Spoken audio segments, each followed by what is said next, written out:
Okay, we started putting our base coat on. We wiped the sawdust off. I'm using a white acrylic paint. We're also working on the eyes. These are 1¼ inch dowels, wood dowels that I'm painting for the eyes. So we're going to continue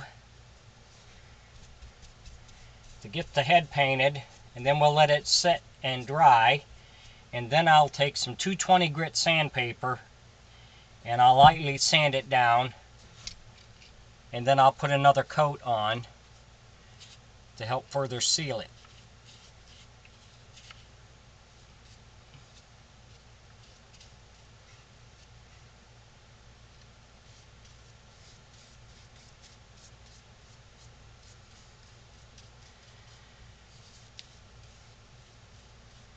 So if you enjoy my videos, please subscribe to my YouTube page. I would appreciate that.